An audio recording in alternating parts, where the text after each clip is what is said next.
Good evening all of you.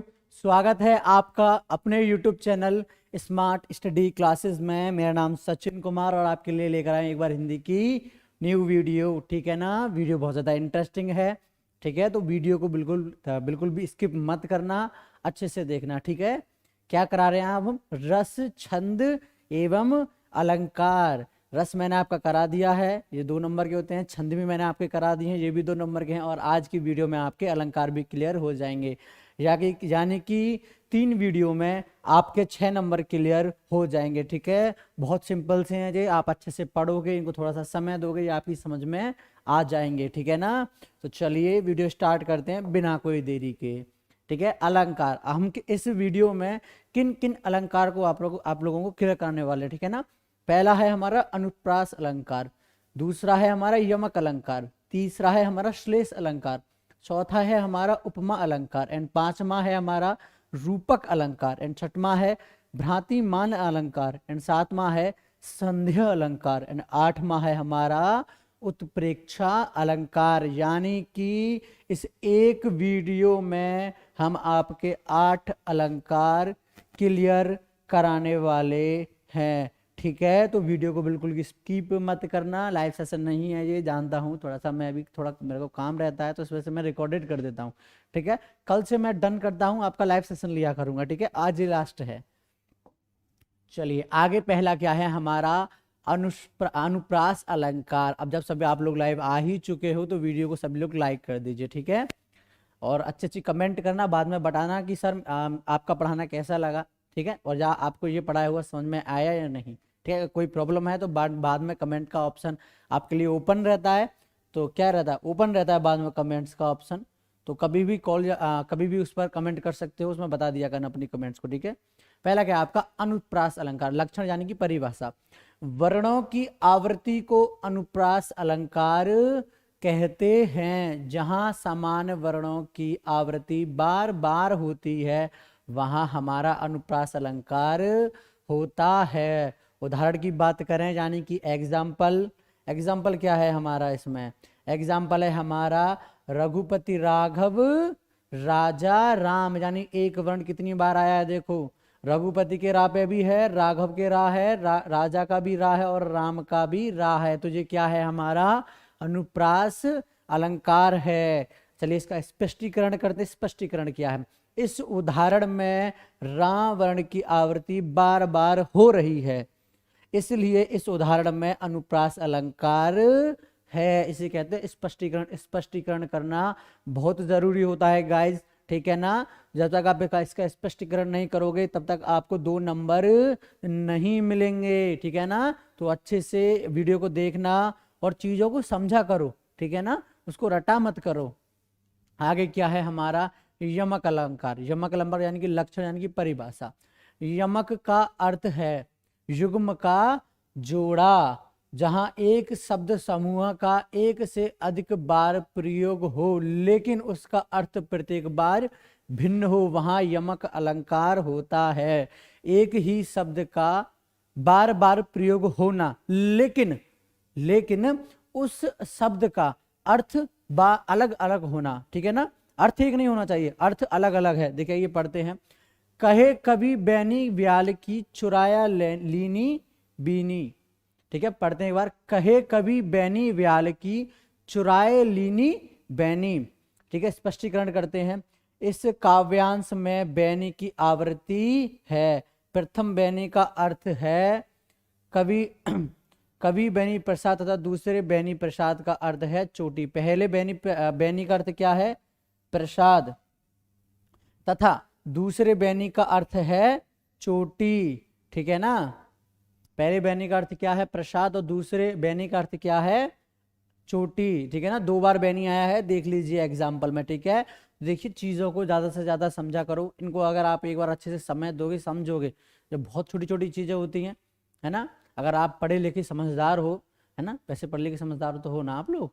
चलिए होंगे, यहाँ तक है। आप अगर लाइव क्लास कर रहे हो, है ना, तो आप पढ़े लिखे समझदार तो हो इतने। ठीक है, तो इसमें यही बता रहा हूँ मैं, तो आप चीजों को अच्छे से समझा करो।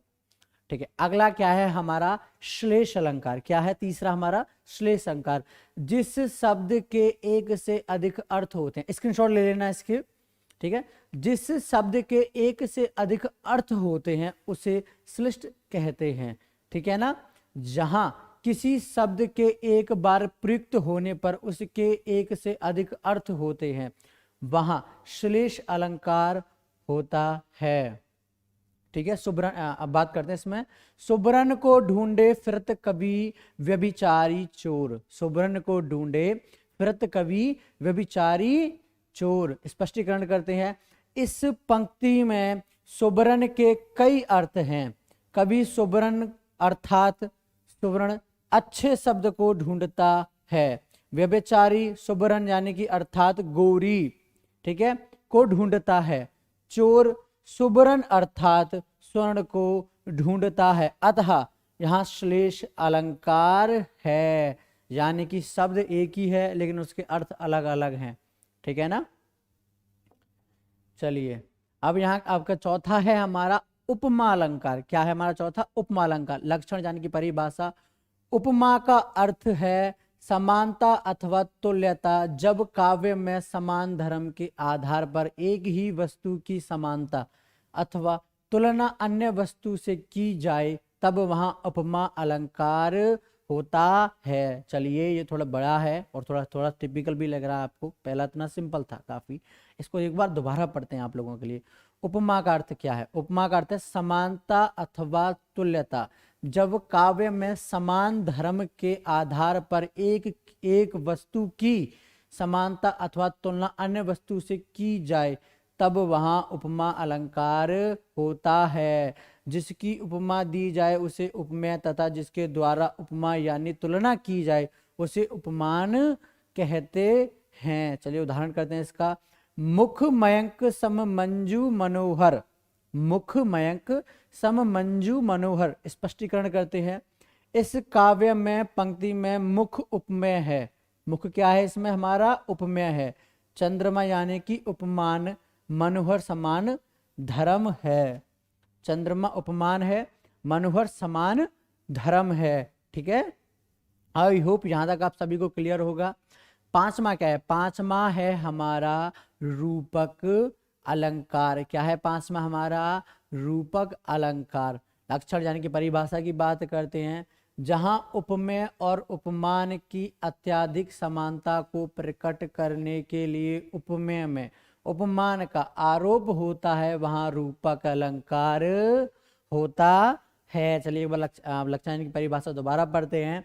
जहां उपमेय और उपमान की अत्यधिक समानता को प्रकट करने के लिए उपमेय और उपमान का आरोप होता है वहां रूपक अलंकार होता है। उदाहरण की बात करें।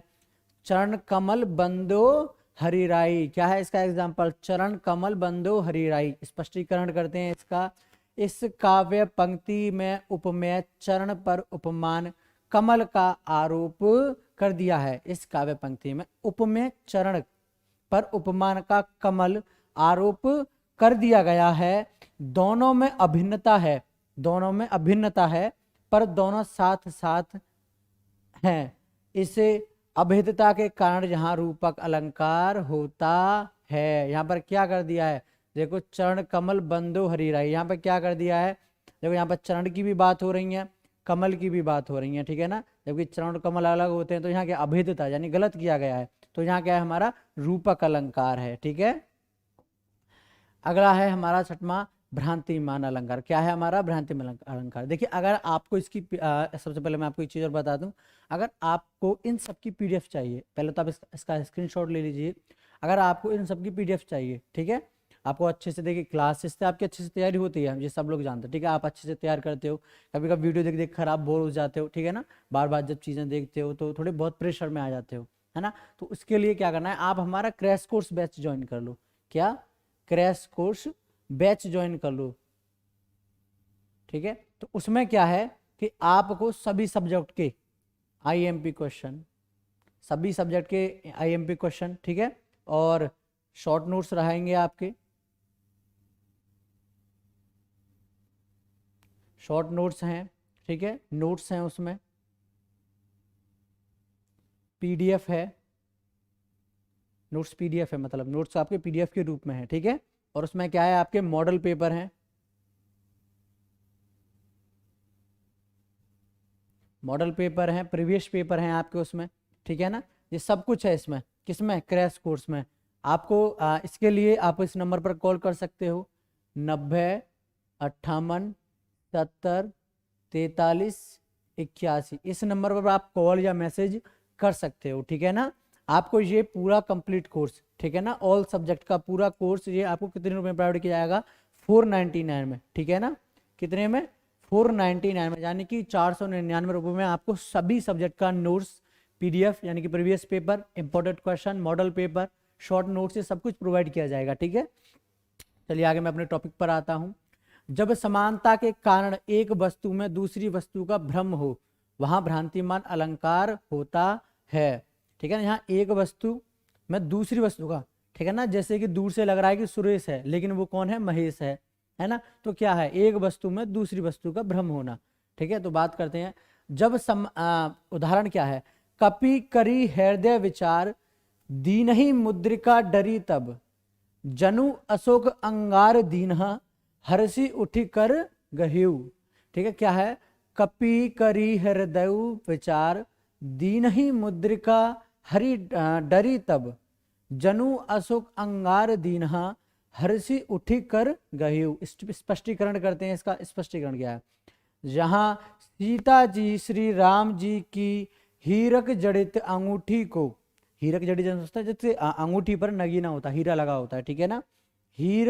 हीरक जड़ित अंगूठी को अशोक वृक्ष के द्वारा दिया हुआ अंगारा समझकर उठा लेती हैं। अंगूठी में अंगारे को समझने से यहाँ भ्रांतिमान अलंकार है। अंगूठी में अंगारे को समझने से क्या, यहाँ पर भ्रांतिमान, यानी कि भ्रम हो गया उनको, ठीक है। चलिए यहाँ तक क्लियर है। आप कमेंट से बता सकते हो अगर आपको कोई प्रॉब्लम है तो इस टाइप से, ठीक है ना। कोई टेंशन ना लेना आप लोग, कमेंट्स का ऑप्शन आपके लिए हमेशा ओपन रहता है, तो आप कमेंट्स कर सकते हो, क्योंकि अभी लाइव सेशन नहीं ले पा रहा हूं मैं। कल से आपका पक्का लाइव सेशन रहेगा, ठीक है, टेंशन ना लीजिए। साथ में क्या है आपका संदेह अलंकार। यहाँ एक वस्तु के संबंध में अनेक वस्तुओं का संदेह हो और समानता के कारण अनिश्चय की मनोदशा हो, तब वहां संदेह अलंकार होता है। उदाहरण करते हैं, यानी कि इसका एग्जाम्पल, सारी बीच नारी है कि नारी बीच सारी है, सारी ही कहे सारी ही की नारी है कि नारी की ही सारी है, ठीक है ना। देखिए यहाँ कितना कंफ्यूजन हो गया ना, क्या होगा, संदेह हो गया यहाँ पर कि सारी बीच नारी है कि नारी बीच सारी है, सारी ही की नारी है कि नारी ही की सारी है। बहुत ज्यादा कंफ्यूजन है ना, काफी पढ़ने में इंटरेस्टिंग लग रहा है, काफी मजाकिया टाइप का लग रहा है, जोक टाइप का लग रहा है। स्पष्टीकरण करते हैं, स्पष्टीकरण में क्या है, सारी में नारी है या नारी में सारी, अतः यहाँ संदेह अलंकार है। यहाँ पर आपको संदेह हो रहा है ना, आप कंफ्यूज हो जाते हो, संदेह हो रहा है कि नारी में सारी है या सारी में नारी है, तो कंफ्यूज हो गए ना आप लोग, तो उसको कहते हैं संदेह अलंकार, ठीक है। 8वां है हमारा उत्प्रेक्षा अलंकार, यानी कि लास्ट, ठीक है। लक्षण, जहां उपमेय में उपमान की संभावना की जाती है, जहां उपमेय में उपमान की संभावना की जाती है, वहां उत्प्रेक्षा अलंकार होता है। एग्जाम्पल बढ़ जाने के उदाहरण, सोहत ओढ़े पीत पट श्याम सलोने गत, क्या है, सोहत ओढ़े पीत पट श्याम सलोने गात, मनहु नीलमणि शैल पर आतपु परमो प्रभात, ठीक है। चलिए एग्जाम्पल करते हैं इसका स्पष्टीकरण। इस काव्यांश में श्री कृष्ण के श्याममल शरीर पर नीलमणि पर्वत की तथा पीठ पट पर प्रातःकालीन धूप की संभावना व्यक्त की गई है, अतः यहाँ उत्प्रेक्षा अलंकार है, ठीक है। तो उसी के साथ हमारे ये खत्म होती है। हमने आपको इसमें 8 अलंकार क्लियर करा दिए, यानी कि 8 अलंकार और आपके 2 नंबर क्लियर। वीडियो को बिल्कुल भी स्किप मत करना, अच्छे से देखना, ठीक है। तो आज की क्लास हम यहीं खत्म करते हैं। लाइक एंड शेयर कमेंट करना ना भूलें, ठीक है। जय हिंद, जय भारत।